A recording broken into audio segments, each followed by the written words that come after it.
Hello students, ninth class Hindi की व्याकरण पढ़ेंगे हम। व्यावहारिक व्याकरण। अब पढ़ते हैं सबसे पहले शब्द परिचय।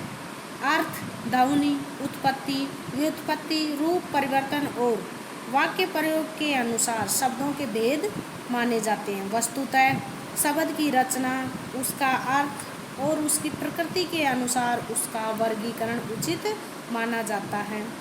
रूप परिवर्तन के आधार पर शब्द के दो भेद होते हैं। वाक्य में प्रयोग करते समय अर्थ में परिवर्तन लाने के लिए शब्द के रूप में भी परिवर्तन करना पड़ता है।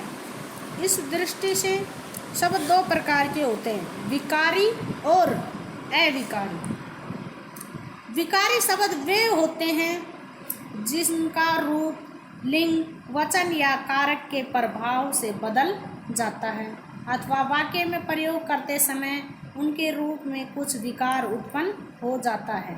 ऐसे विकारी शब्द चार प्रकार के होते हैं, संज्ञा, सर्वनाम, विशेषण और क्रिया। ये तो विकारी शब्द होते हैं। अब हम पढ़ते हैं अविकारी शब्द।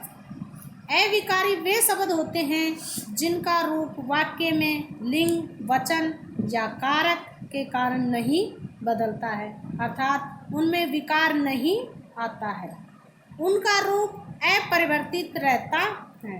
ऐसे अविकारी शब्दों को अव्यय कहते हैं जिनमें कोई परिवर्तन नहीं आता है। अब हम पढ़ते हैं संज्ञा। वाक्य में प्रकार्य की दृष्टि से विकारी शब्दों का प्रयोग किया जाता है जिन्हें पद भी कहा जाता है। विकारी शब्दों या पदों में सर्वप्रथम संज्ञा की गणना की जाती है। संज्ञा की परिभाषा पढ़ते हैं हम। किसी वस्तु, व्यक्ति या पदार्थ के गुण, धर्म, नाम, स्वभाव तथा स्थान के नाम को संज्ञा कहते हैं। जैसे उदाहरण, भारत, हिमालय, राम, जयपुर, मेज, पानी, बुढ़ापा, ममता, आम आदि। संख्यावाचक शब्दों को निम्न उदाहरणों से समझा जा सकता है। वस्तु में देखो क्या आता है, पुस्तक, कलम, पेंसिल, मेज, कुर्सी, पलंग, पंखा, स्कूटर, साइकिल, अलमारी, गिलास आदि। व्यक्तियों में देखो क्या आता है, विवेकानंद, बुद्ध, चित्रगुप्त, उदय सिंह, शामली, रविंद्र, कालिदास आदि। स्थान में भारत, कोलकाता, चित्तौड़, जयपुर, मध्य प्रदेश, श्रीलंका, नगर, बाजार आदि। धातु में सोना, लोहा, चांदी, पीतल, तांबा, जस्ता आदि। द्रव्य पदार्थ जो लिक्विड होते हैं वो घी, तेल, दूध, जल, दही, अमृत आदि।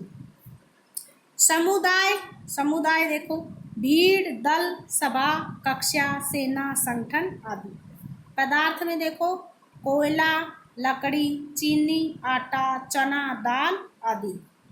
फल में देखो, केला, संतरा, आम, अंगूर, अमरूद, पपीता आदि। अब भाव में देखना है, बुढ़ापा,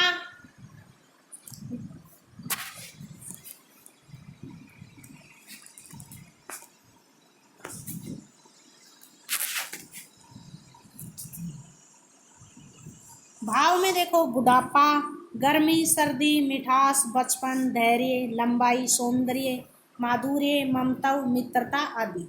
अब संज्ञा के भेद पढ़ेंगे हम। संज्ञा के मुख्य रूप से तीन भेद माने जाते हैं, व्यक्तिवाचक संज्ञा, जातिवाचक संज्ञा और भाववाचक संज्ञा। व्यक्तिवाचक संज्ञा देखते हैं हम। जिस संज्ञा शब्द से किसी एक ही जाति की, एक वस्तु, एक स्थान या व्यक्ति का बोध होता है उसे व्यक्तिवाचक संज्ञा कहते हैं।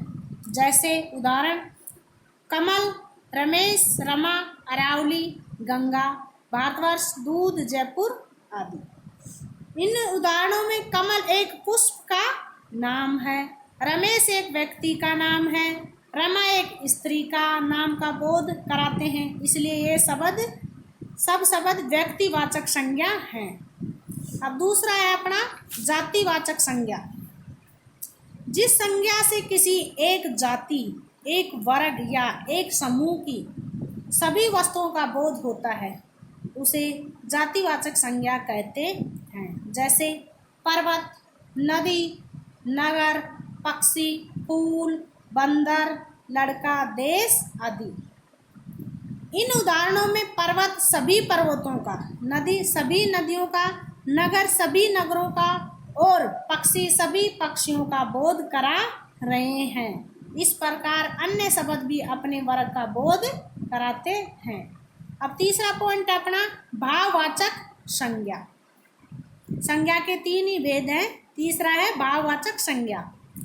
जिस संज्ञा शब्द से किसी पदार्थ के गुण, दोष, धर्म, अवस्था, भाव, विभिन्न व्यापार आदि का बोध होता है उसे भाववाचक संज्ञा कहते हैं। जैसे मिठास, बुढ़ापा, लिखावट, बचपन, प्रसन्नता, दुख, भय, भलाई आदि। विशेष में देख रहे हैं भाववाचक संज्ञाएं निम्नलिखित 5 प्रकार से शब्दों से बनती हैं।